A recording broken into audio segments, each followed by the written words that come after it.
Welcome to another episode of Fave 5 from Fans, the podcast where we explore all things favorite. I'm your ever patriotic and enthusiastic host, Jamie Ray, and today, once again, zooming in from the far off lands in the West, is my bud, Jeremy Mann. Jeremy and I are going to discuss our Fave 5 G.I. Joe issues. And if anybody who knows me knows, I have lots of issues. But we're going to talk about comic book issues today. So, Jeremy, welcome back. Thank you. It's good to be back. Yeah. So, how's life? Life is busy. We just came off of going on Comic Con. Yeah. Oh, you went to San Diego? Not San Diego, Tucson. Tucson. Oh, okay. Okay. I was gonna say, it was a little while back though. Now that I think about it. And why are you going to Tucson? Because it's only 4 hours away. It's an easy show to do. Uh-huh. We ended up sharing some booth space with somebody who already had a table. It was probably terrible timing.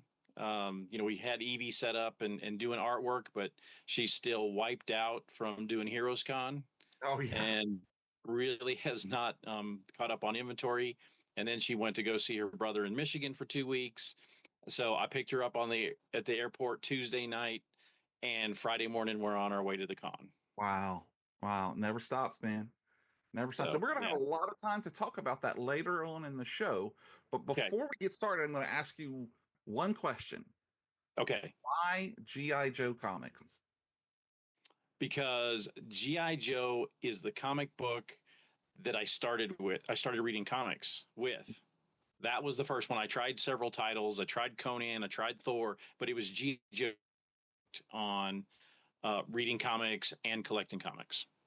Hmm. So that for me, that's where it starts. Okay, I dig it. I dig it. And I'm kind of along the lines of that. Not one of my very first ones. Star Wars was probably one of the first comics I really got into. But later on, we're going to talk about. I had a very special relationship with the early issues of GI Joe. So I think if you're ready, I am ready to start now. As I always do, I ask my guests to come up with 5 of their favorite choices, and you have the possibility for 2 honorable mentions. So, do you have some honorable mentions? I do. Okay, good. Well, honorable mentions can be used if you can't just squeeze that one into the 5, or for whatever reason, it's just really memorable and you got to talk about it. So, why don't we get started? I have a couple too, but as always, the guest goes first. I'll go back to GI Joe 43. Okay. Um, Oh, that's a good one. this this was such an amazing cover when I was in high school, and this one has also been signed by Larry Hama. But I'll never forget this because this was a Mike Zeck cover, Okay. and I did get to meet Mike Zeck later, and I just realized I never got him to sign that cover. Oh Um, no. but it was a really cool cover.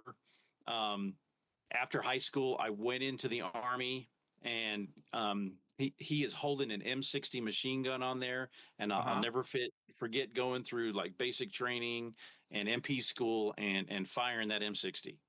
Yeah, just like Joe. That's right. That was probably one of the inspirations on, hey, let's go in the army.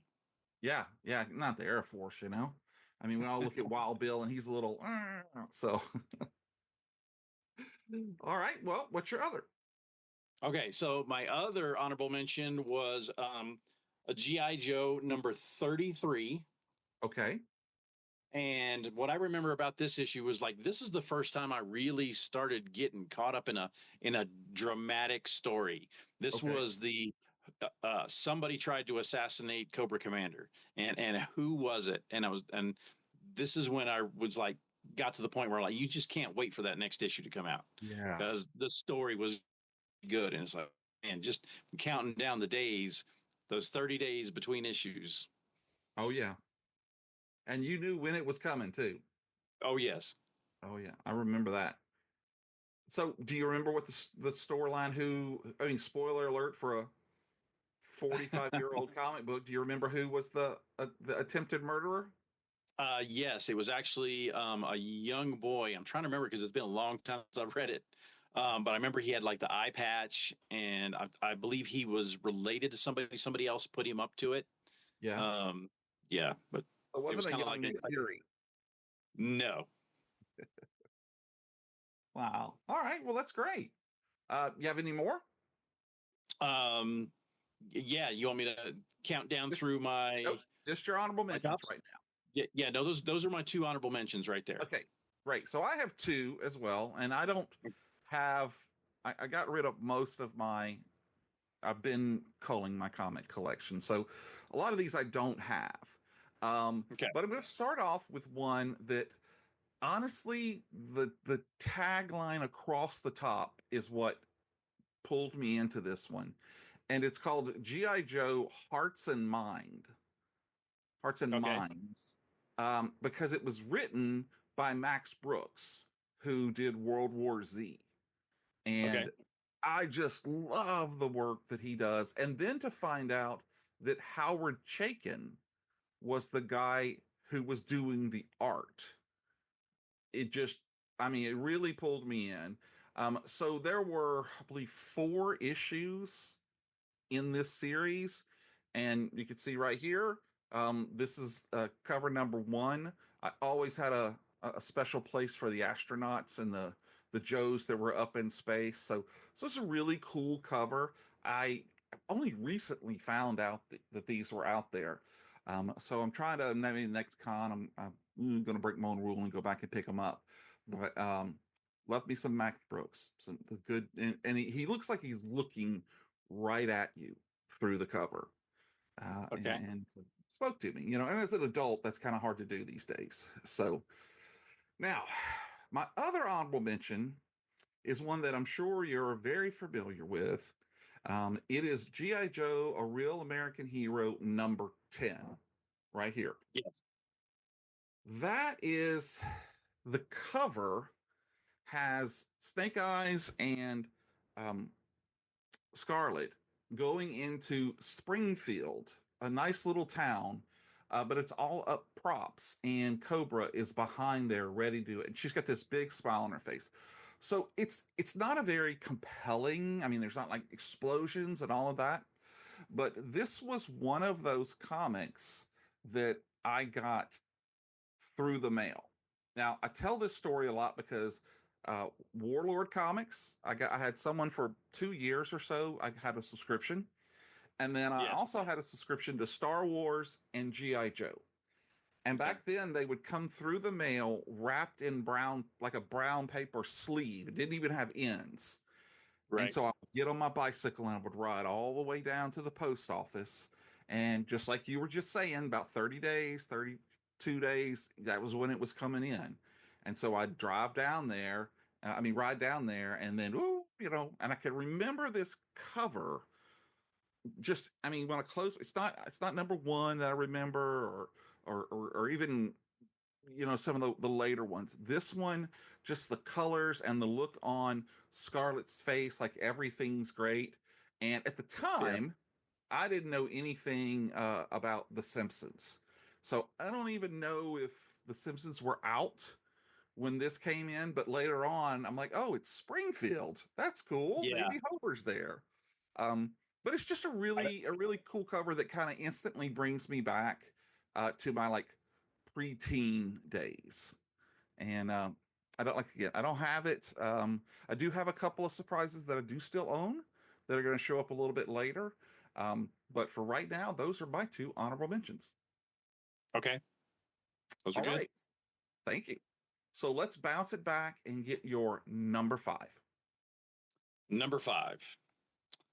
Let's go with GI Joe number 2.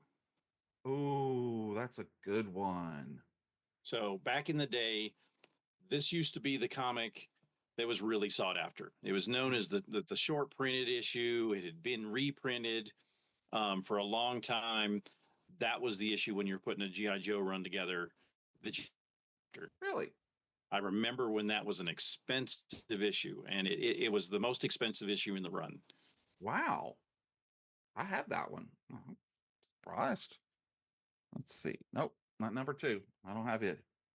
And the story, if I'm not mistaken, I mean, obviously looking from the front, it's like Arctic type visit. And isn't there a Native American Joe? Yes.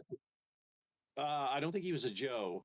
Oh, Um, I think that was it the story of Quinn? It's been a good while since I've read that story.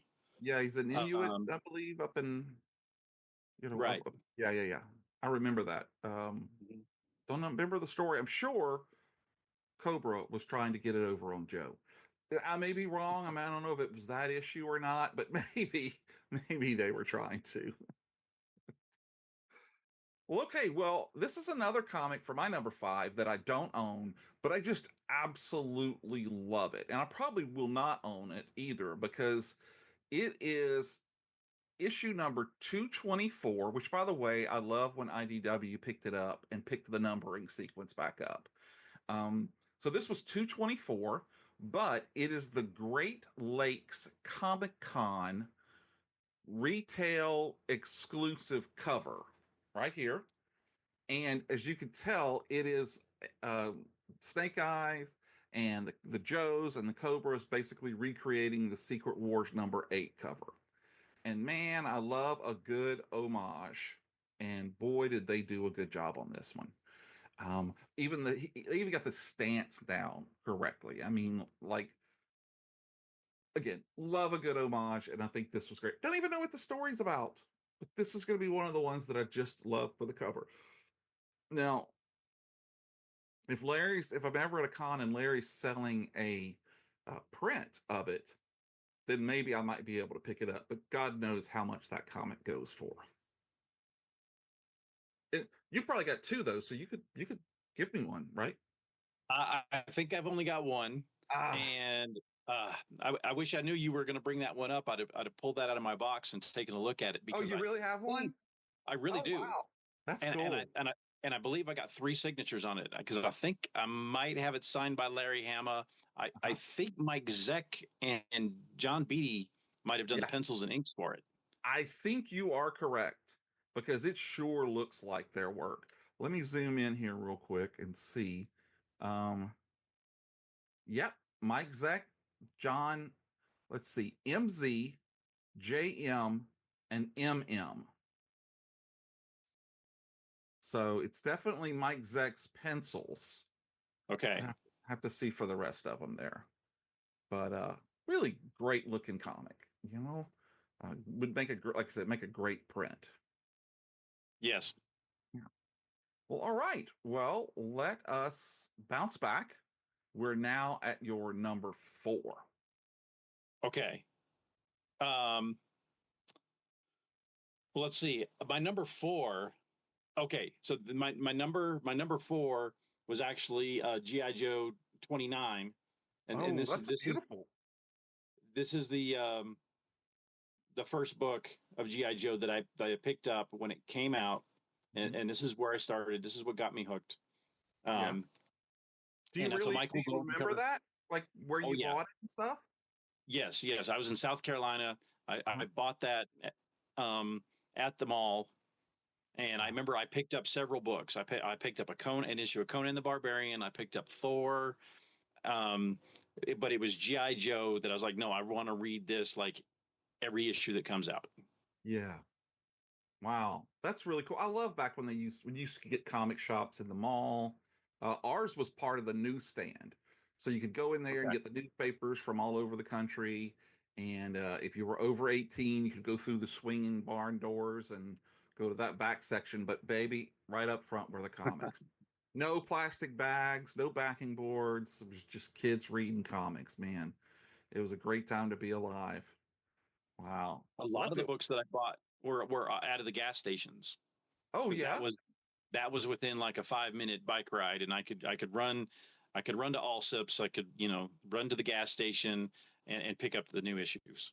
That's cool. So I lived in a smaller town called Ball, but Alexandria was about 15 or 20 minutes away.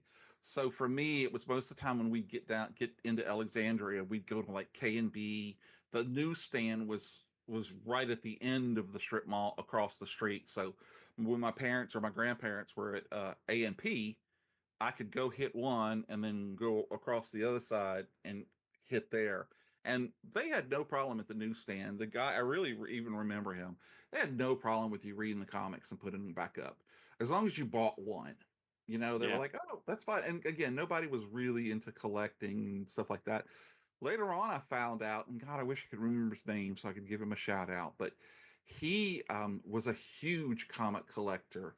And you remember in social studies fairs that you Yes. so I did one on comic books, and he actually lent me, like, even at the time, some really older, like 40s and 50s, like even some pre-code stuff, Oh, and wow. gave me a copy of The Seduction of the Innocent to Uh, read. And man, I still remember that one. It was so awesome. Those had bags, but we would like tape them up. And he even came to the social studies fair, which was just, I mean, I'm a kid. Here's a grown up who owns his own store, and he's coming to see mine. So I remember that well. yeah. So, all right. Well, good stuff. Well, okay. So my number four, I actually physically own copies of, but I am sorry to say I I didn't read them yet. Um, I don't know why, because I've had them for a long time, but I'm going to start out. It's G.I. Joe versus the $6 Million Man. Now, what more could a boy of the 70s and 80s want besides Steve Austin, Duke, and all of them together? Okay. And then issue two, you had Cobra Commander. He was, I'm going to put him down there so you can see it. Cobra Commander trying to take over Steve. Um, and then now they're fighting. Oh, of course, if I was a kid, my worlds never crashed because one of them is 4 inches tall and the other one's like 10 or 12 inches tall. Um, and then the last issue four. Wow. And I like again, I said I haven't really read them. I'm actually a little ashamed to say that. Um, but I have a huge love of $6 Million Man, much more than GI Joe. I love the toys, and then later on in the comics. But these I've pulled out, and I'm going to read them before I put them back into the man cave. Did you I do get a not chance to own read those them? issues. No. I do not own those issues. I don't think I've ever seen those issues. But I Wow. did watch both of those programs growing up. The GI Yeah. Joe and $6 Million Man. Yeah. I had Yeah. no idea they'd even done those. No, there was, and there's some really, because I always like to get weird stuff. Like, speaking of which, did you ever see the Deviation? Now, this isn't on my list, but I just happened to mistakenly pick it up. Have you ever Okay. seen this that IDW did? No. They did a whole set of these from all of their different titles. And so basically, it's a what if comic. And this one Oh, okay. is in a world where Cobra turns the tables on G.I. Joe, and basically they've won. And so this is the story of what little Joes are left and trying to stage a rebellion and stuff. They had some that, like, they did it for the X Files, they did it for a bunch of other ones, and it was $1 somewhere. So I remember picking that up. That was a fun story. So Okay. anyway, all right. So let us jump back now. We are at your number three. All right.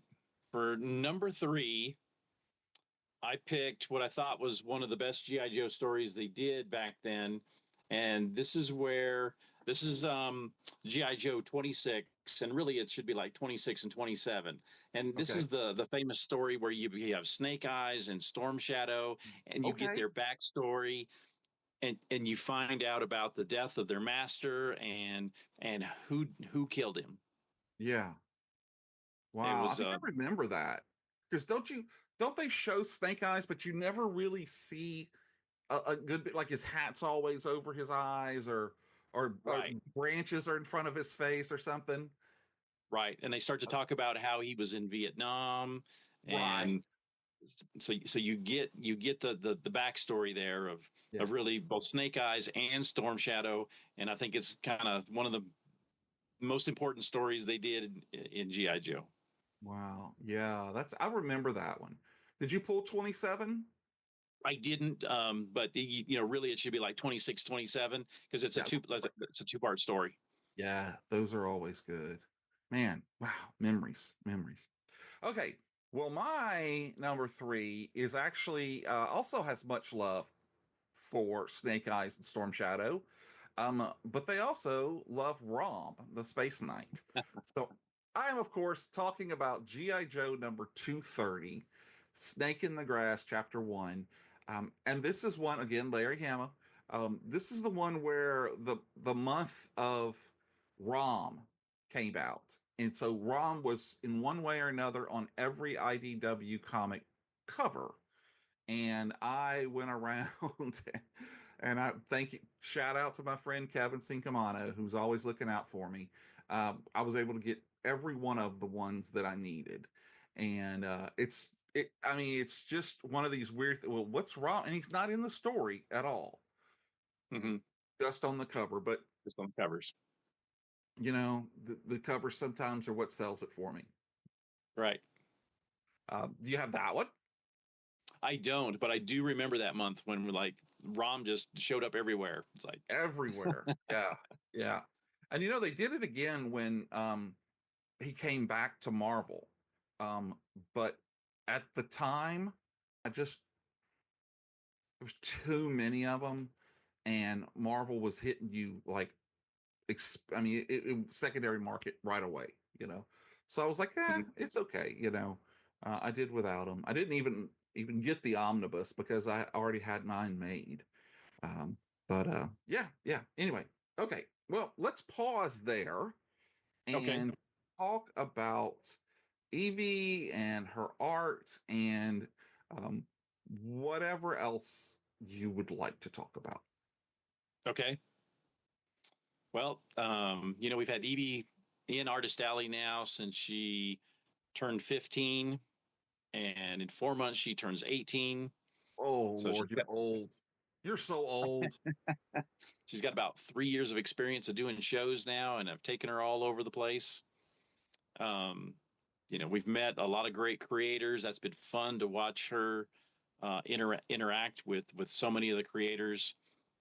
Just coming off of Tucson, she had a really good interaction with Eric Powell that does the Goon. Yeah, I know she was really thrilled to meet him. Um, Tim Seeley was there, and okay. we always talk about, hey, Evie, you could be the next Jenny Frison, and that's when you connect the dots and go, wait a minute, Tim Seeley's brother is married to Jenny Frison. Really? Yes. Wow. So, yeah, Tony Fleece was there, and we've been enjoying, He's his fun. stray dogs, his Hmm. feral, his local man, and Tim Seeley and Tony Fleece, worked on Local Man together. So Okay. it was great talking to both of those guys. Not familiar with that title, but was do you know if Tone Rodriguez was there? No, I don't think so. Because he works on Stray Dogs. I Hmm. think it's Stray Dogs with Tony. Um, Okay. yeah. Anyway, wow. Yeah. I think one of the big highlights for the Tucson show that we just did is Evie got to see her first books um, come back from CGC. Oh, So really? there was another dealer that commissioned for her to do 5 cover blanks and sent those in and got them graded, and they all come back 9/8. And this is the first time Evie's seen her, in the label where it says, sketched and signed by Evie, and Yeah. so she was in She must have been tears. excited. Oh yeah, she was so excited.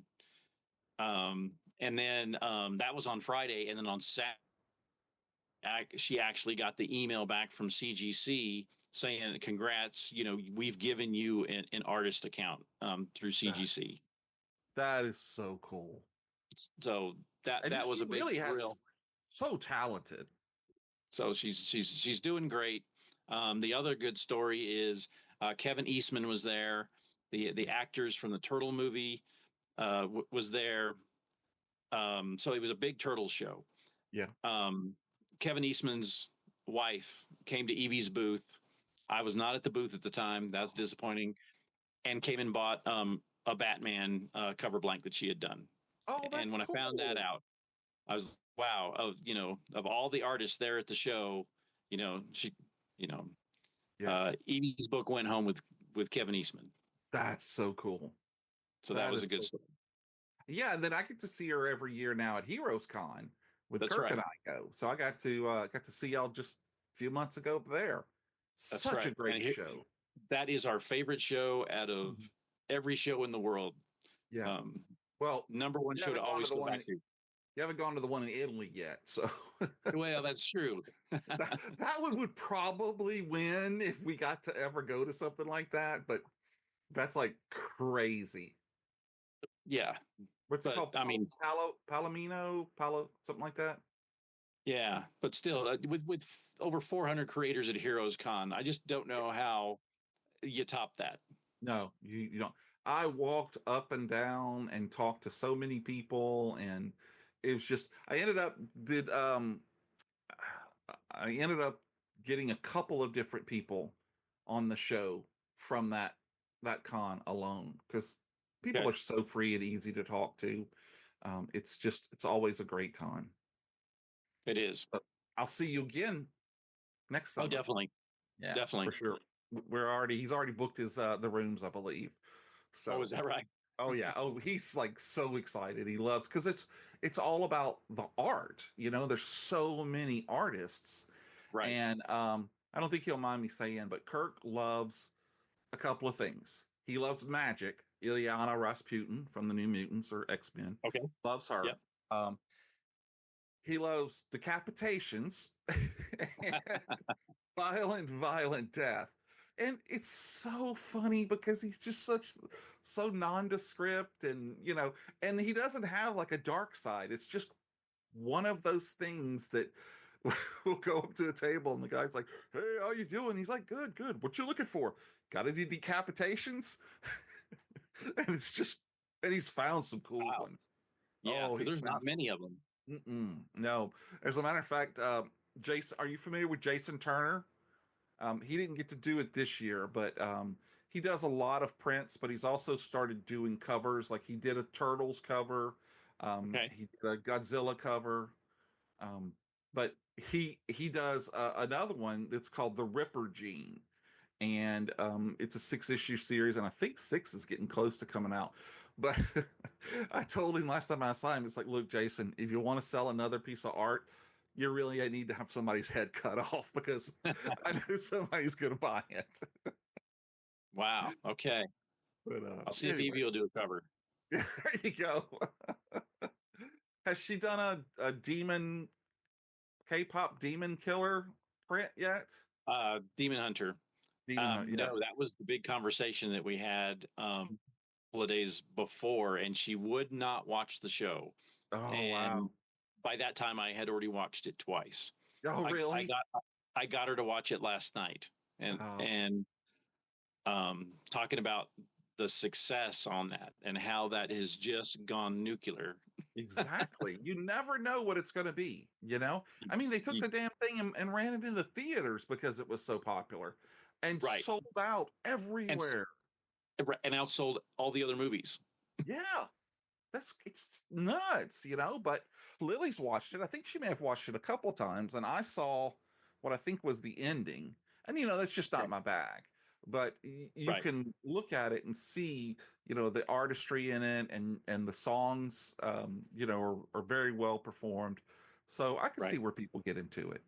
Yeah, But no, I had to yeah, break it down and figure out why was this so successful. yeah, And yeah. And then you can replicate it. I've seen it 3 times now, and Yeah, I'm like, it's just turning into a valuable IP, and there's going to be a prequel and a sequel, and it's really a story people are going to be looking at for a long time. yeah, yeah. So you got to figure out how to cash in a little bit on that. Get Right, her to make some prints. right. Wow. Well, everything else going well? Yeah, I think so. Like I said, I mean, Evie got hit really hard on inventory for Heroes Con. Yeah. That was kind of a real turning point, um, where I'm trying to get her to like triple her inventory. Yeah. Um, And where do y'all get all that stuff printed locally, or do you have a source that you go to? Well, that's kind of one of the things that changed is we're doing less prints and more original everything, be it Oh, cover okay. blanks, be it paintings, be it whatever. She's doing almost original everything. Oh, got you. So Well, very I cool. think that's where the real money's going to be, and the more known she is, she'll be able to creep those and not feel like she's got to go and sit down and do 30 pieces. Right. Um, Yeah. Well, and then by that point, when she's really popular, then she could start the prints again, and people who can't, right. afford it, they can go and get one of these, and then you can cash in again. Look at you, Right. the money Right. machine. I love that. Well, all right. This is the part of the show that all of the good citizens in Hungary wait for. And Okay. they're all right now, I'm sure, circling around that one, you know, old time radio listening to us, though. I don't know how it's streaming from the internet on the old time radio, but it is because they are ready for our penultimate Nobody says choices. penultimate. That's right, Okay. people. It's our number two. So we're getting close to the top. We What's are. your second favorite G.I. Joe comic? Okay. For number two, I went with G.I. Joe number Number one. one. Mm-hmm. It's Um, classic. it's an iconic cover. Anytime you're walking around and you see one of these on some vendor's wall, or it's like you got to stop and check out the GI Joe number one. Yeah. And it's got that prestige format too, which was just Right. at the time it made you feel like, oh, this is definitely something special. Because there weren't Right. many that were published like that. Right. It Um, was done on a different paper. mhm. Yeah, And you see you got some autographs on that one? I do. So I have Larry Hama on that one. Okay. But yeah, and actually that's the only signature I've got. So yeah, I do need to get this signed by the inker. Okay. Cool. Is that Rubenstein? No, I think was it McLeod? I want to Okay. say I think he did it. Bob McLeod? Yeah, I think that's Really? his. I Wow. believe so. I Okay. was like, oh Cool. shoot, yeah, I gotta. We do see him at Heroes Con. Yeah. Got to take that by for him to sign. Yeah, I saw him at OAX as well. That Okay. one in Florida, and again that is probably one of the most unique cons because it's all artists. I mean, there's a few people there that maybe have some higher end comics, but by and large, it's all original art, and I'm talking about stuff that spans back to the 30s and 40s and 50s, Right. $80,000 pages, $125,000 pages, that you're like, ooh. I'll stay here though. You don't need to hand it to me. Um, Right. I've seen the videos. We're impressed with that show, yeah, and we it's were it. talking a lot about it this last weekend. Yeah. As somebody who commissioned Evie to do an art card, Oh, um, he has friends that go to that show, so we yeah. had a lot of discussion about that. And it's really great because there's on the Sunday, there's like an hour or maybe 2 hour thing where certain artists will do sketch cards for free. So Right. you just like walk around and like I had the fishes do one. I had Geraldo do one. Matt Wagner, and it was just Right. whichever one you wanted to wait in line for the longest. Right. Yeah, but yeah, that's a great one. And GI Joe number one is classic. I mean, it almost goes without compare. But if I do have to compare it, I'm going to compare it to GI Joe number Number three. three. Now, this one, believe it or not, this is the one that I got in the mail back in Okay. 1982. And I'm going to scan it so you can see it. It is almost unbelievable how good of a condition this Right. is. for going through the mail with basically a grocery bag wrapped around it, and that's it. I don't Right. know how stuff was like magically carried back there, and I don't ever remember stuff getting lost or damaged in the mail. But this one was cool. I've got Larry. He signed this one, and it's just I think it was called the Trojan. Um, what was it? The Trojan Gambit. Yep. So Larry did the script. Herb Trimpy, however you want to say it, Yep. however it's supposed to say it, did the pencils, and then um, it's a really interesting story. It kind of looks like it's Transformers, which is funny because later on they had a GI Joe Transformers crossover, but it's really more of like a suit of armor, and it's kind of cool too because they bring the armor into the Joe facility, and all of a sudden all these things start happening, and like the doors are slamming shut and people get caught in other places, and it's one of the times you get to see like in the GI Joe headquarters you get to see the different levels and stuff and what's in there. And so Right. kind of like Ultron, the robot puts itself back together and comes alive, and it was a plant all along. And anyway, it's just you look at the Herb artwork, and looking at it compared to like the stuff he did with the Hulk, and he's always got these great um angles, like not they're not all straightforward. Sometimes Right. they're looking like this, sometimes like this, sometimes from a weird angle. um Yeah. just it's just really unique. And I just all like I said, I remember riding my bike. I can even still see it, and of course Al Milgram, your friend Yep. and mine, and did the cover. But anyway, that's it, my number three against your number two. So Okay. I would like to make a prediction. Yes. Okay, I'm On what I picked for thinking. number one. Yes. So I don't do this very often, but I'm gonna hold up mine right here, okay? Okay. And Can you do mine? you hold up yours so I can't see it. I can't Okay. see it, okay? And we're gonna show them at number one. We're gonna see if All we right. match.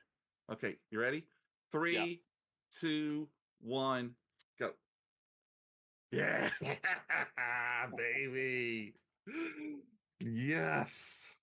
How could you not pick this as the number one? This is like the most Exactly. famous GI Joe story. It's the famous cover. Yep. It's copied.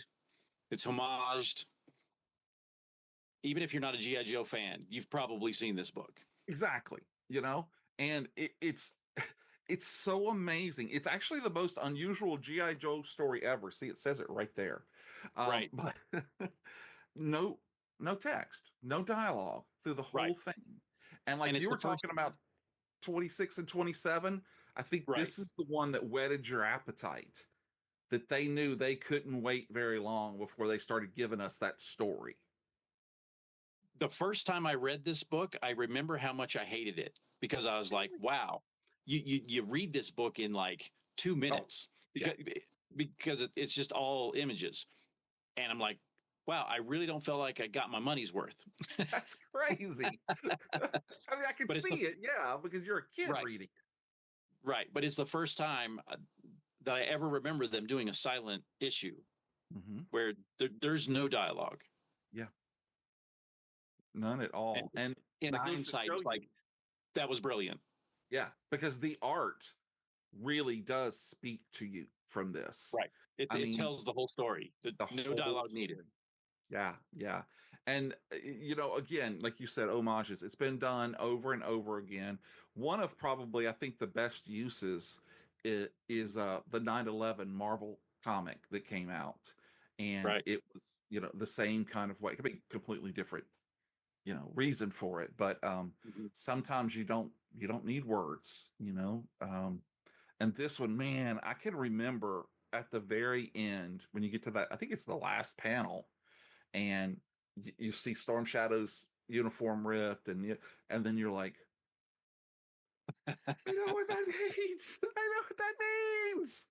But then again, a couple of months, maybe 6 months later, they start to Yeah. drip that story into you. And it still captures people to this day. I mean, um, even though they didn't do it justice with the Snake Eyes movie. Oh, but Right. anyway, that's neither here nor there. It But is. it Go really ahead. took off in price later, and you could Hmm. see like there was a lot of appreciation for this issue. Yeah, yeah. I wonder if I'm guessing this is probably one of the most valuables. Um, Mhm. and you were saying that number two was also Right. very valuable at the time. Is it still? Do you know? I don't feel like it's coveted like it used to be. Uh huh. But it was one that seemed to have, I don't, maybe some distribution issues. It seemed like just a short printed issue, and I know I got a second print, and it was the one when you were trying to put the run together. But I'm talking about, they hadn't even got it to issue 100 yet. Oh, okay. Um, Back in the day. Back in the day, issue Yeah. two was the one you really needed to go after and get it because it was expensive. Yeah. Two was actually on my short list. But it Yeah. wasn't until I went and got to dig through and found what what I actually physically said. And when put my eyes on number three, it's like, now I remember why I didn't get rid of this comic. Yeah. It was because I even sold number one.